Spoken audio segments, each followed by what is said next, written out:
salam kepada semua penonton sekalian. marilah ke sini dengarkan cerita kami.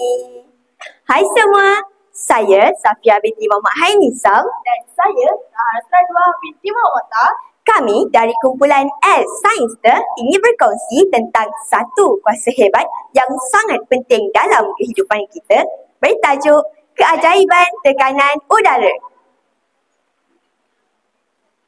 Pada suatu hari di sebuah taman tema. Yuk.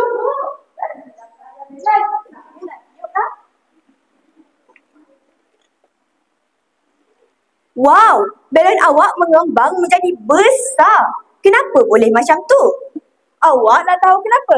Macam ni. Dalam balon ada zarah. Zarah udara bergerak. Bergerak secara tampak. Dan melanggar antara satu sama yang lain. Oh, saya faham. Apabila zarah-zarah udara berlanggar dengan permukaan balon, satu daya akan dikenakan dan menghasilkan tekanan udara. Betul tak? Betul. Sebab itulah balon akan mengembang apabila didiam. Bagaimana kita nak tahu tekanan udara itu wujud? Jom kita buat eksperimen.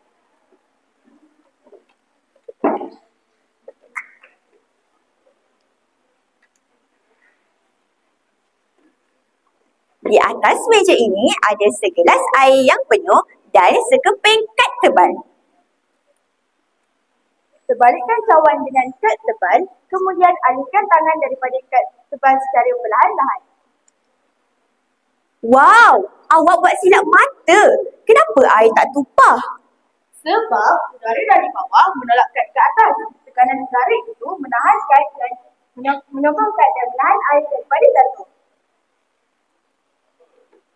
Oh, inilah keajaiban tekanan udara. Walaupun tak nampak, tetapi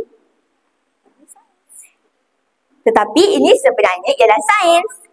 Ada satu lagi eksperimen bukti kewujudan tekanan udara.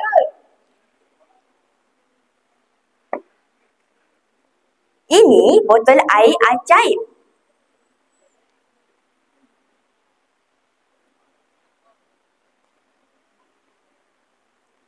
Kami dah tebuk 3 lubang dan sekarang kami nak buka penutup botol ini. Dalam kiraan 3, Kita kira bersama. 3, 2, 1. Lihat, air keluar. Lubang yang paling bawah paling kuat keluarnya. Kenapa begitu? Ini kerana tekanan udara di bahagian bawah lebih tinggi disebabkan air yang menekan ke bawah.